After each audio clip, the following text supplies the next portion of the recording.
After 9/11, a new kind of war was launched. Our war against terror is only beginning. So what is terrorism? Who gets to decide who's a terrorist? And can political violence ever be morally justified? My guest tonight, a key player in the conflict in Northern Ireland, would argue yes. The war against British rule must continue until freedom is achieved. His former organisation, the Irish Republican Army, the IRA, considered a terrorist organisation by most, believed it was fighting legitimately against British occupation. My name is Mehdi Hassan, and I've come here to the Oxford Union to go head-to-head with Martin McGuinness, the former IRA commander who gave up arms and is now Deputy First Minister in Northern Ireland. I want to challenge him on how he justifies his violent past and ask him whether the lessons of the Northern Irish peace process can be applied to other conflicts. I'll also be joined by three experts tonight who'll share their perspectives. Professor Louise Richardson, one of the world's leading academic experts on terrorism, Dr. Azam Tamimi, the Palestinian author of Hamas, A History from Within, and Charlie Wolf, a conservative political commentator from the United States.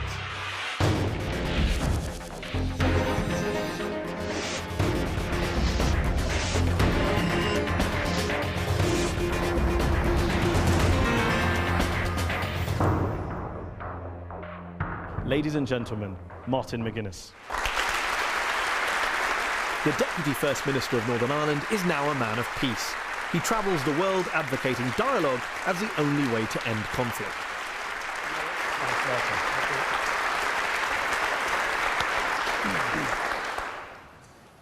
Martin McGuinness, you've heard the cliche, we've all heard the cliche. One man's terrorist is another man's freedom fighter. We hear it all the time. What I want to ask you to kick this discussion off with is, do you share that view? Is that a view you take, an opinion you agree with? It's a label.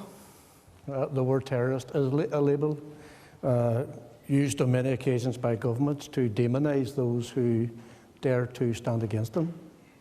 In our situation in Ireland, I was labelled a terrorist. The organisation that I was part of, the IRA, was labelled a terrorist organisation.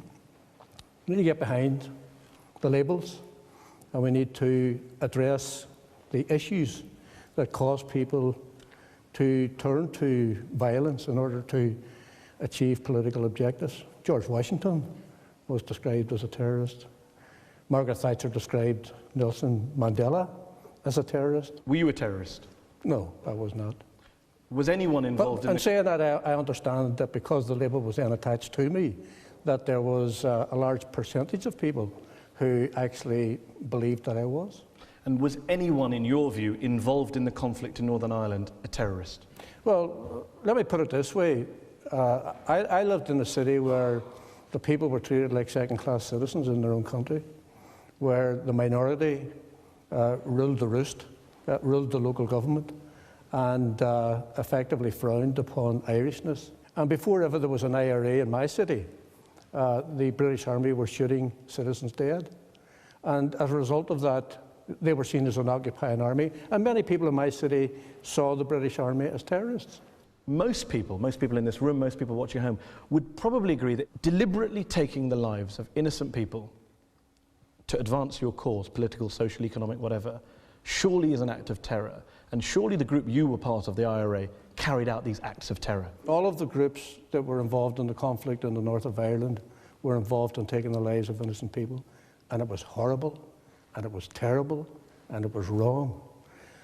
The use of the label terrorist suggests that the people who are labelled terrorists are, if you like, beyond reasoning with, beyond negotiating with, and beyond having any reasonable, sensible dialogue to resolve the conflict. I think that in my case and in the case of the people who supported my and others' contribution towards the peace process, people had to come to the conclusion that we were prepared to be reasonable. Let's deal with when you were in the IRA, up until 1974. Even before you left, the IRA were killing non-combatants. The Bloody Friday bombings across Belfast, 1972, July, killed 11 people, including a Catholic mother of 7 and a Protestant teenager aged 14.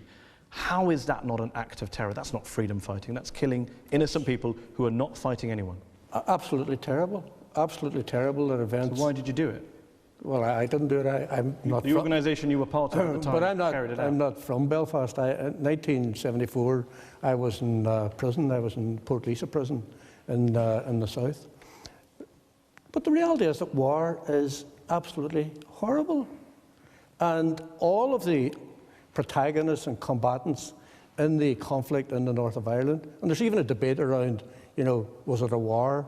Was it a conflict? Very much was so. it a conspiracy? Because blah, if it blah. wasn't a war, that leaves you not as legitimate soldiers. But the reality is that there was a conflict. There was a war situation on the streets of Belfast and in the city where I lived. And as a result of that, people resorted to the bomb and the bullet. Bombs were placed. On some occasions, innocent people lost their lives. On other occasions, British soldiers lost their lives. We had situations such as Bloody Sunday where the British Army had no difficulty in shooting people down in the streets. We had loyalist paramilitaries being used by elements within British military intelligence to murder Catholics in the street. When I hear this, it does sound like this school ground argument, that they did this, so I did this. If you want to examine the roots of the conflict and all of the participants in the conflict, then we have to have this discussion. I want to examine the morality of killing innocent people. Well, I would never defend the killing of innocent people. So at the time, when the IRA were planting bombs, say in 1973 September, they planted bombs in Euston Station, King's Cross Station in London. Yeah. The IRA killed 6 civilians in a bomb attack in County Antrim, June 73.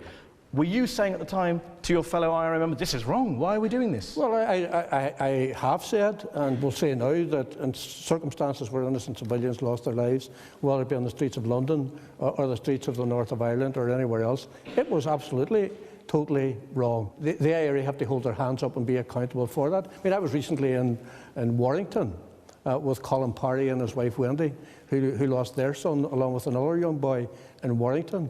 And as a Republican leader, I held my hands up and said, you know, these situations were wrong.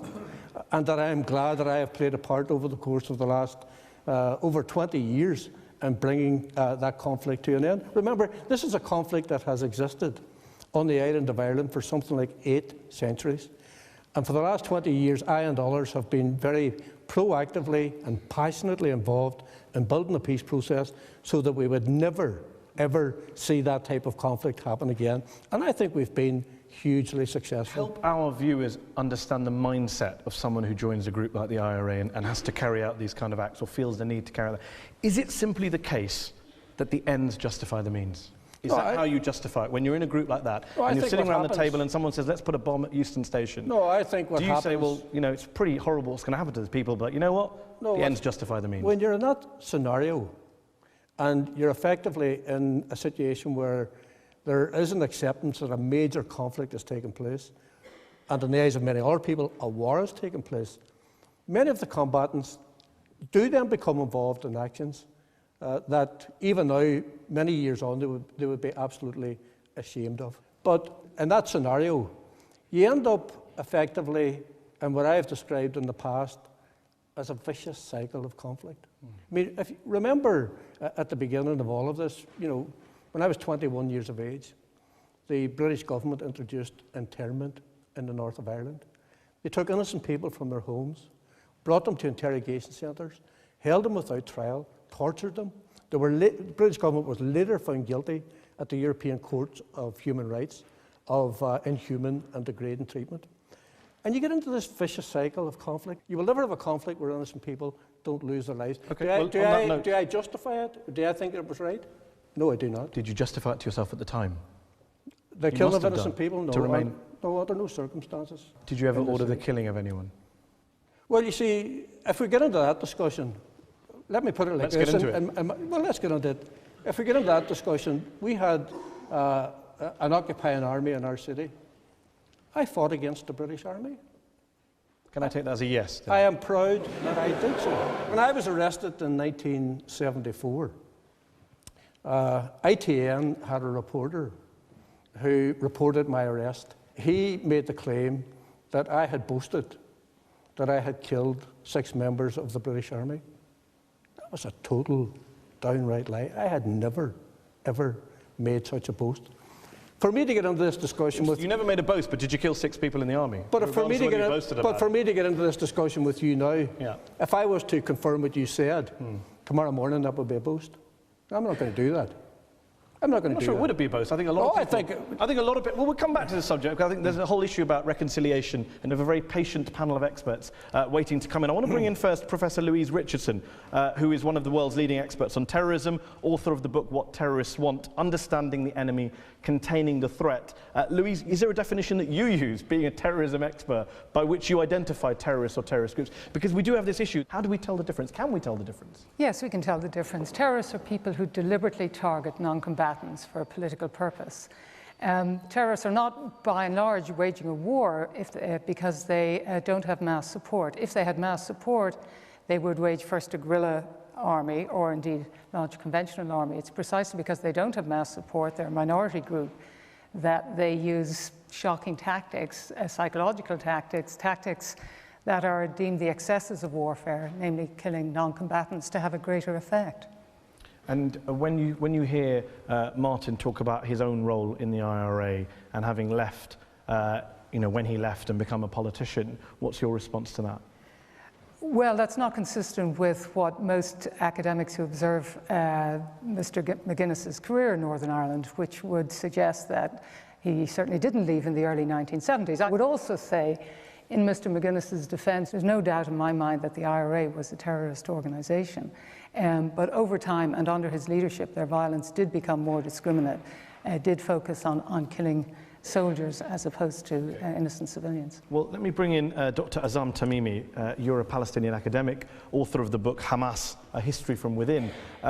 Louise Richardson was saying that terrorist groups tend not to have mass support, or there would be an insurgent movement, a guerrilla movement, etc. Let's take a group like Hamas, which has support, definitely. It was elected as the Palestinian government not so long ago, but on the other hand, has also blown up school buses full of innocent kids. What would your response be to those people who say Hamas very much meets the definition of terrorism? It is killing indiscriminately, to use the phrase, but it's not discriminate. When you get on a bus and you kill kids, there's nothing discriminate about that. Well, the definition we've just heard of terrorism applies more to the United States of America than anybody else in the world. Drones killing civilians in Afghanistan, Pakistan, Yemen, Somalia, and probably elsewhere in the world. You see, labeling people with the label of terrorism and labeling Hamas in particular as a terrorist organization only serves to divert attention from the real issue. Let me ask you this question then. You are a supporter of the Palestinian cause and freedom. I would say that I am a supporter of Palestinian independence, Palestinian freedom, although I don't support planting bombs on buses full of kids. Violence is a response because grievances are never addressed. We, the Palestinians, have had our grievances for so long, and nobody is willing to listen to us, and we've been branded and labeled as terrorists, although we are freedom fighters.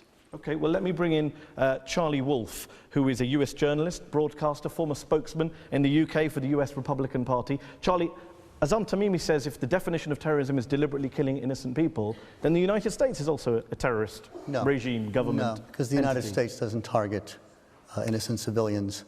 They do all they can to avoid innocent civilians. It's not to say that collateral warfare doesn't happen, but it is definitely... When they were napalming and Agent Orange in Vietnam, there were no civilians dying. Well, napalming, you do not see the United States government targeting civilians. And let's stick to what's going on here about acts of violence against civilians by unauthorized groups that have no political or legal legitimacy. Is the violence not just against the so-called enemy, but think of the disappeared. Think of the hundreds that have been kneecapped of your community. I'm on the public record since the early 1980s, and I actually became a little unpopular within Republicans at the time when I spoke at an Easter commemoration in Belfast and called for an end to kneecappings because I believed they were totally and absolutely wrong and counterproductive. Now, we had a conflict. The IRA could have killed thousands of people on the streets of London if they had wanted to during the course of that conflict, and the same in the north of Ireland.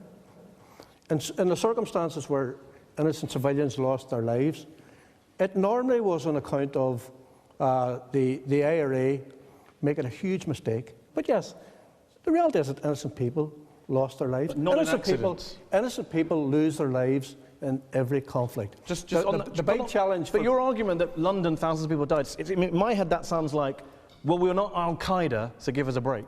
No, I'm not asking anybody to give the IRA a break. It sounds like it. You're saying either it was accidental or it could have been much worse. But what I'm trying to do is to disprove the notion. Because you're working from the perspective that because some people call the IRA a terrorist organisation, that the IRA strategy was to go out and deliberately kill hundreds of people. I'm saying that's what history tells us happened on several occasions. In October 1990, you talk about mistakes and accidents, the provisional IRA in your home city of Derry forced at gunpoint a Catholic man named Patrick Gillespie, who worked as a cook at a British Army base. They forced him at gunpoint. They drove their car behind his to make sure he did it. They forced him to drive his car into an army checkpoint, which blew up, killing Patrick Gillespie, 4 British soldiers, and damaging 25 nearby houses. How is that not a cold-blooded killing, a murder, plain and simple? Well, obviously people will have their interpretation of that. What was I doing in October? What was I doing in October 1990? In October 1990 was just Some people say you were involved in the IRA in October. Well, let me just tell you what I was doing.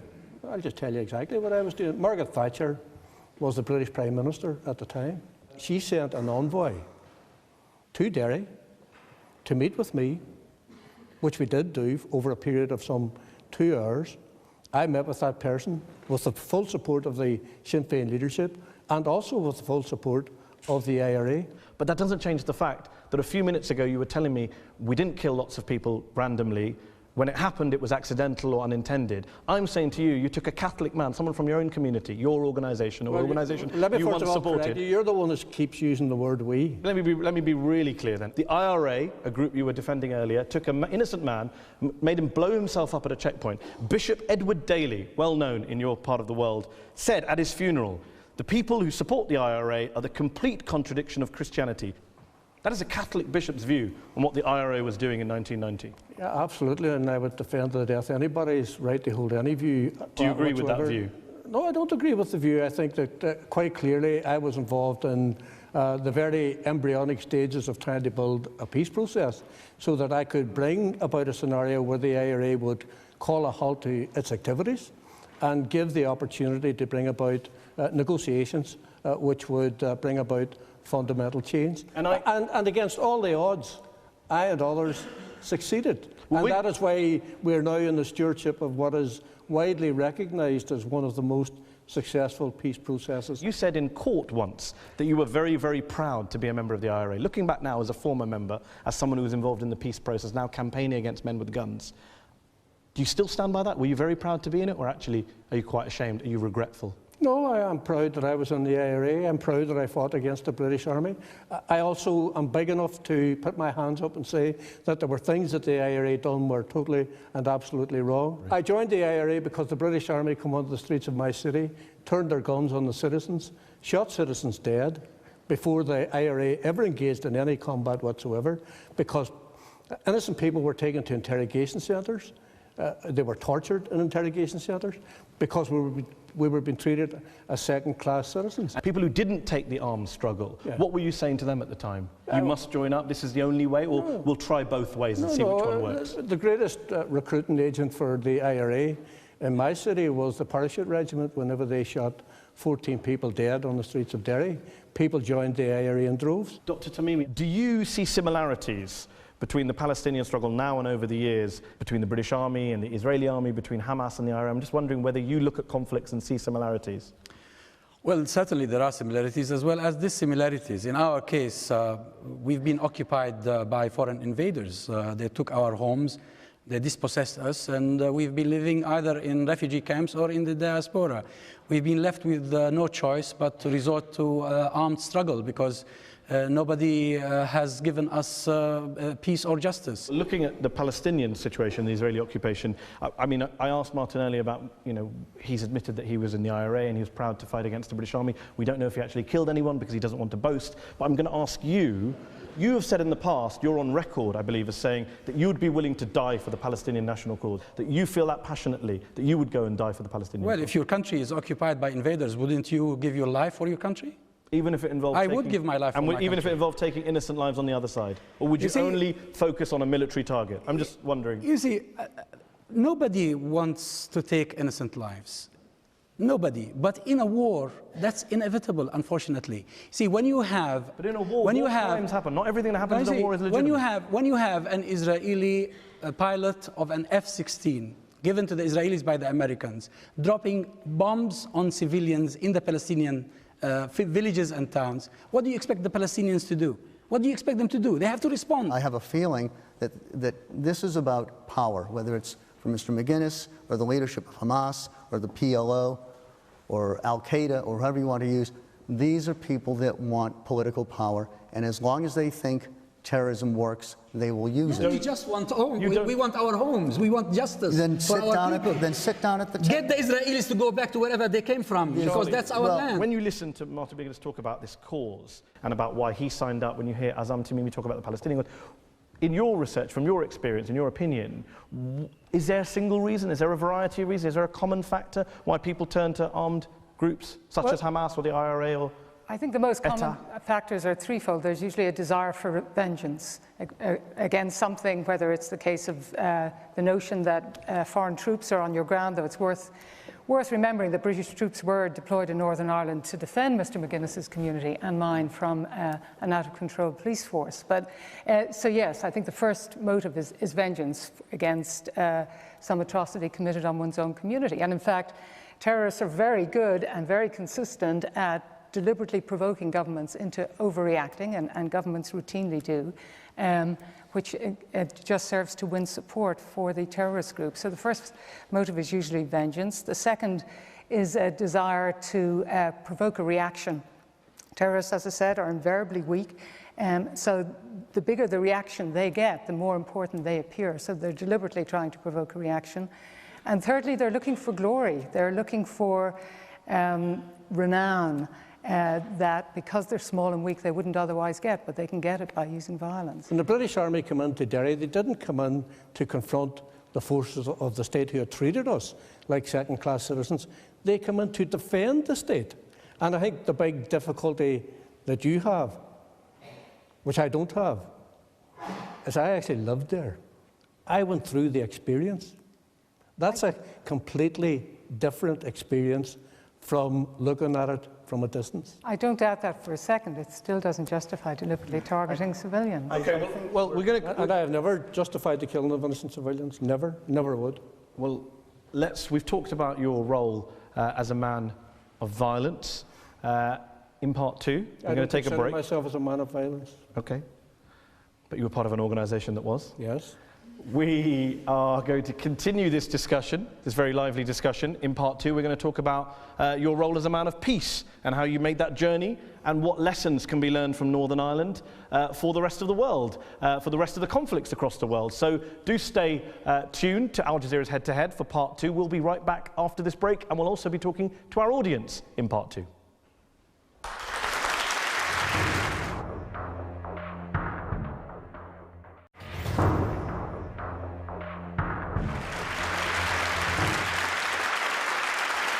Welcome back to Al Jazeera's Head to Head. We're talking about terrorism, political violence, and how to negotiate an end to conflicts with Martin McGuinness, former IRA commander turned Deputy First Minister of Northern Ireland, peace negotiator. Martin, we talked a lot about violence in part one. We talked a lot about the history of the conflict in Northern Ireland, the justifications for terrorism. I want to talk now about your journey, because you've been on a journey, certainly. In 1986, you were quoted by the Irish News as saying, "Freedom can be gained only at the point of an IRA rifle."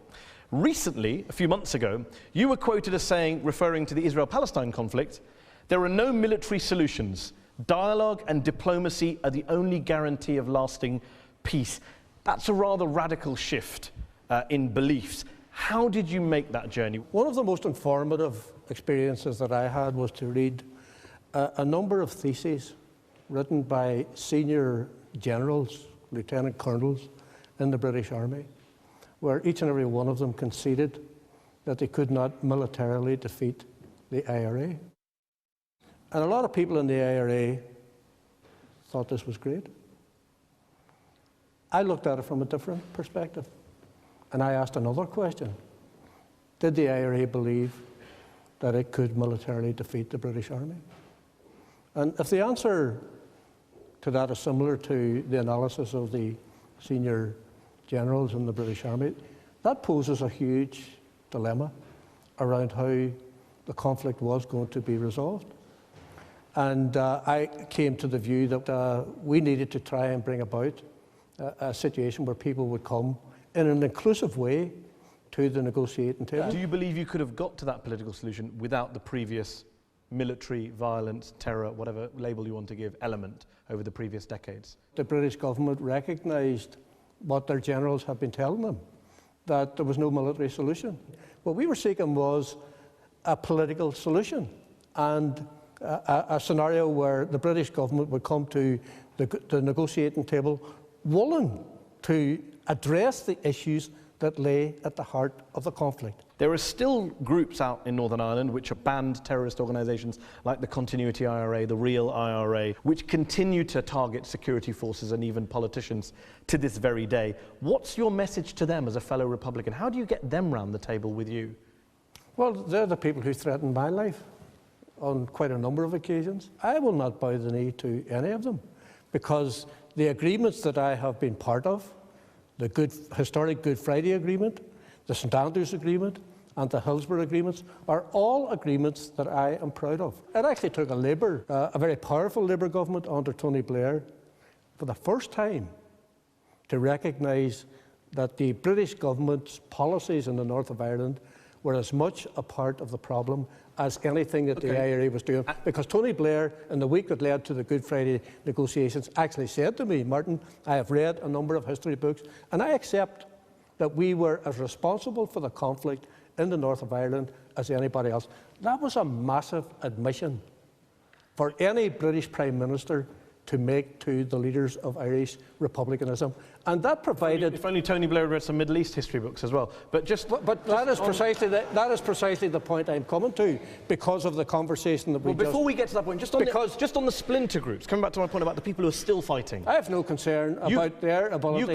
You called them traitors to the island of Ireland in 2009. If you were in one of those groups, if I was a fighter in the Continuity IRA, could I be justified in saying, look at Martin McGuinness, we're doing what he did 10, 20, 30 years ago, and when we do it, we're traitors. When he did it, he was a freedom fighter. No, well, they couldn't make that allegation. Well, I'll tell you specifically why not, because we negotiated a peace agreement. It was put to the people of Ireland in a referendum. It achieved overwhelming support in the south, and amazingly for a lot of people in the north. So that is a democratically endorsed agreement by all of the people of Ireland, and it is an agreement that makes a provision for Irish unity to take place on account of a referendum that would take place in the north, where the principle of consent applies, but could be changed if people decide to give their allegiance to an all-Ireland parliament. Is the message you take to the American government, you must talk to the Taliban, to the Israeli government, you must talk to Hamas, to the Kenyans, you must talk to Al-Shabaab? Is your view that to negotiate and to talk now is always better than to carry on fighting and trying to bomb a group out of existence? Is that the message you take? I think dialogue and engagement is of absolute critical importance. In every conflict? In every conflict, absolutely, absolutely. And I have delivered that message everywhere. But at the same time, I don't have any delusions of grandeur about my ability to resolve conflict in any of these places. All I can do is outline our experiences. If a Hamas commander or a politician, Hamas leader, came to you and said, Martin, what is your advice to us? What should we do right now to try and increase our chances of resolving this conflict, advancing our goals? What would you say to them? I would tell them to do everything in their power to bring about a negotiation which would deal with the issues that lay at the heart of the conflict. And I would tell those who are opposed to them that the wise and sensible thing to do is to do what the British government done in the north of Ireland. Recognise the importance of engaging and not allowing obstacles to be put in the way. It was very important for the IRA to unilaterally decide on a ceasefire. That created all sorts of food for thought within the governments, whether it be the British government, the US government, and the Irish government, and created a circumstance where, as a result of the IRA calling a ceasefire, within a few months of the IRA calling a ceasefire, loyalist paramilitaries also called ceasefires. Well, let me go back to our panel. Charlie Wolf, Martin McGuinness mentioned the importance of dialogue and diplomacy in conflicts around the world. You were a big supporter of a president, George W. Bush, who wasn't the greatest fan of dialogue and diplomacy. He gave us a war on terror, which effectively gave us 10 years of more war and more terror. In some situations, there is a point where the military has to take its place before you get to the space of negotiating. For instance, with al-Qaeda, I don't know what you would actually negotiate with. Would you negotiate with al-Qaeda? Would you, if you were advising the American government, would you say you need to find a way to sit down at the table with people representing al-Qaeda? Yes, if the judgment is made that this is a group that recognises that it too has to participate in the search for a political solution. I think you have to make an assessment as to whether or not there are people within that organisation who are willing to negotiate and to forge an agreement. I do see them as different from groups that are described as national liberation groups. And I do think that the attack on the World Trade Center on 9/11 was absolutely atrocious. Al-Qaeda lives and flourishes on other people's conflicts. And that's why you cannot really negotiate with Al-Qaeda, and Al-Qaeda is not interested in negotiating with anybody. But if you resolve the other conflicts, in Afghanistan, in Pakistan, in Palestine, and elsewhere, Al-Qaeda will have no reason to exist. The key to resolving the Irish conflict was what we've just heard from Martin, when the British government admitted that they were part of the problem as much as everybody else. And this is what happened in South Africa when apartheid came to an end, because the white minority there that oppressed the overwhelming black majority recognized that apartheid could not be sustained. Now, similarly, in Palestine, when we have a generation of Israelis who would recognize that Zionism, the ideology of an exclusive homeland for the Jews in Palestine, which is our homeland, recognize that this ideology is defunct and cannot be sustained, then we can have peace and we can negotiate a better future. So if the Israeli government aren't willing to do what you're saying, go that far, would you be in favour of the Israeli government and Hamas representatives sitting around the table to try and do a deal? Oh, definitely, if the Israelis want to talk, I'm willing to talk to them. But the problem is that they say we don't talk to terrorism. The same problem that the British government had before. You see, you have to talk to your enemies in order to reach some sort of a compromise. Hamas charter says we do not believe in negotiating. I'll send you a copy of my book, and then you can understand better the background. If you look at how al-Qaeda have effectively, and through the serious misjudgment of others, exacerbated the gulf between East and West as a result of the attack on the World Trade Center. That brought about the invasion of Afghanistan, which I think was a disaster. Brought about the invasion of Iraq, which I thought was a total disaster. I spoke to Tony Blair, and I say this as someone who has huge, and this may not be popular with a lot of people here, admiration for the role that he played in resolving the conflict in the north of Ireland. And ever since that, you know, I thought that would have been his legacy. And what a legacy to have. Okay. But it was thrown away in Afghanistan, it was thrown away in Iraq. I asked Tony Blair, I said, why did you hook up your wagon to George Bush? And he said it was because of 9/11. He gave me a straight answer. But in my opinion, it was the biggest mistake he ever made. Okay, well, before we go to our audience, I want to bring in our very patient audience who've been waiting. Just one last question to Professor Louise Richardson on our panel. You literally wrote the book on how to deal and how to contain terrorism. What advice do you give to governments in order to how to bring a conflict to a close? Well, in this, I would agree entirely with Mr. McGuinness. You always engage your enemy behind the scenes, publicly if you can, but you gain so much information by doing that. We've casually said, well, there's nothing al-Qaeda will negotiate on. How do we know unless we engage them? I think there are real distinctions to be drawn between groups which have politically negotiable goals like the PLO, the IRA, the ETA, Tamil Tigers, and so on. But unless you engage with them, you won't know what's motivating them. You also garner enormously good intelligence. You learn who the peacemakers in the organization are and who what the internal impediments to peace within the organisation are. Are there no examples where military action, a military solution actually works in ending a terrorist threat? Not without replacing terrorism from below with terrorism from above. Now, Brazil demolished terrorism, Chile did, Argentina did, but none of them were democracies. None of them did so in a way that is consistent with being a democratic state. Some would say state terrorism.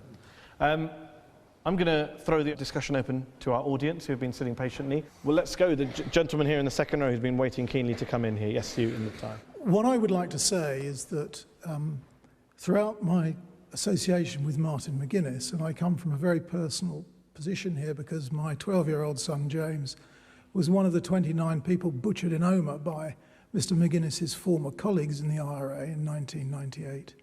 And for me, this has been a very difficult and poignant evening, but I would like to say this, that the people for whom this audience should have the most respect are the victims and their families, who over the years have consistently and always rejected violence, despite the sufferings and the enormous personal sufferings of over 3,000 people in Northern Ireland, most of which I have to say are victims of the IRA.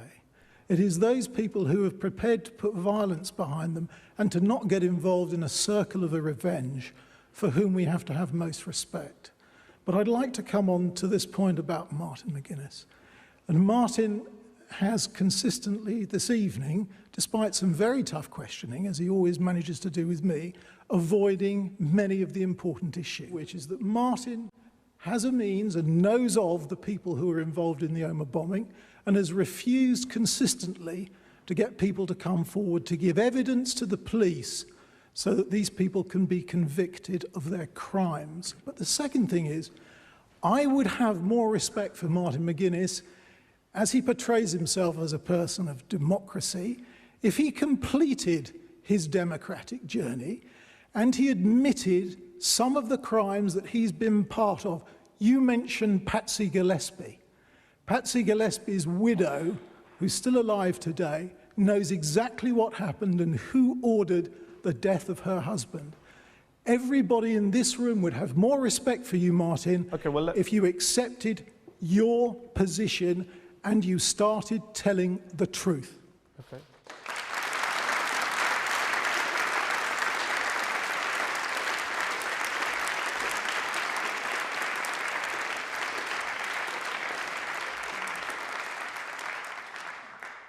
I don't know who was involved in the bomb explosion, who took the life of Patsy Gillespie. Some people might think I do, but I don't. In the case of the Omagh bomb, I unreservedly condemned the bomb, and I have consistently supported the family's demand for an international public investigation into that bomb. And I did that because I do believe that there are serious questions to be answered. When you say you don't know, for example, in Patsy Gillespie's case, you could find out. I'm in government. The job of finding out is the responsibility of the police. My party has proposed the establishment of an independent international truth commission, and I have made it absolutely clear that I am willing to attend that. I just wonder, are the senior operatives within British military intelligence and others who are resisting the establishment of such a forum, are they willing to attend? And is your position that I won't own up to everything I did until they own up to everything they did? Is that the position? It has to be done simultaneously? No, I think, I mean, see, one of the big difficulties, and it's a difficulty that the media have, the media have this notion, you see, that the people who were responsible for the conflict in the north of Ireland were the IRA. And so they focus on the IRA disproportionately. All of it has to be explored. All of it has to be explored. Let's go back to the audience. There are lots of people waiting. Gentleman there, third row back on the aisle. I think all of us can follow political grievances, but once a campaign of political violence starts, the genie is out of the bottle, in particular revenge, whether it's real or imaginary. What advice would you give to people to contain or combat those who are motivated by revenge and not grievances? Because they will keep on going, as some do in Northern Ireland. Well, I think that's a good question. I think that the grievances that me and many others spoke about over many years have been negotiated out in a very peaceful way and implemented over the course of this peace process, particularly since the Good Friday Agreement of 1998. So a lot of these groups are involved because they want to try and plunge us back to a past. Now, that isn't going to happen. You know, every now and again there's a wobble in the process back home, but I can tell you without fear of contradiction, the peace process is rock solid. So I don't have any concern about the ability of these small, unrepresentative groups to dislodge the peace process. What we have to do is continually cut the ground from under them so that we can continue to move forward in peace. Okay, we're going to go to this gentleman here in the front, and then we're going to go to a question at the back next. My question to you is the label of terrorism and the terrorists something that we could do without? Sometimes governments will make an assessment that people cannot be negotiated with, and they push for military solutions. And sometimes these conflicts can go on for decades and decades and decades. The lady right at the back with her hand up. You looking behind you? No, it's you.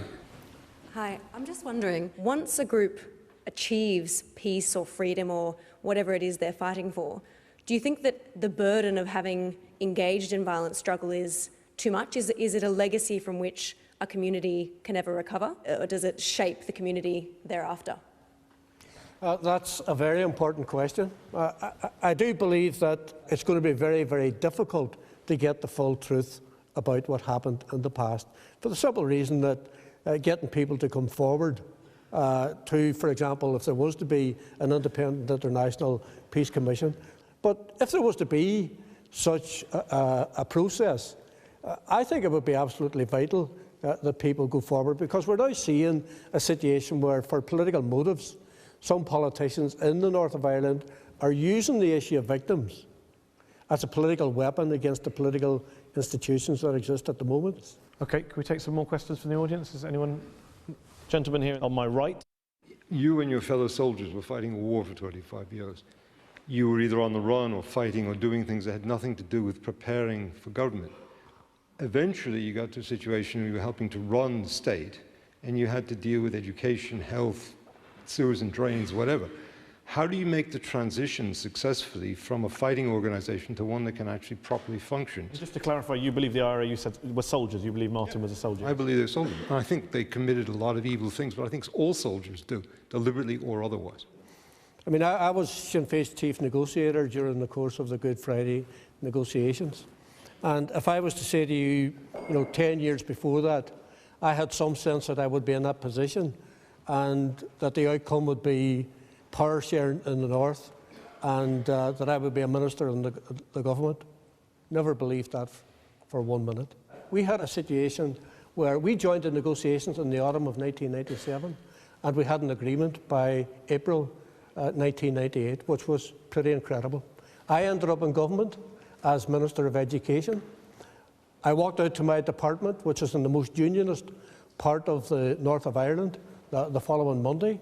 I walked in, everybody was calling me Minister. I said, if you like, just call me Martin. I moved into it quite easily. Okay, let's bring in some more questions from the audience. On my right, 3 rows back, yes, you. My question is basically the following. As I understand, the main problem between the terrorists and the states is that they speak different language. You've traveled the path from being a radical to being part of the government. How do you bring more people to travel the same path from speaking the language of war to speaking the language of negotiations? People have to get to know one another. They convinced us that they were serious about resolving the conflict. We convinced them. We convinced them that we too were serious about resolving the conflict.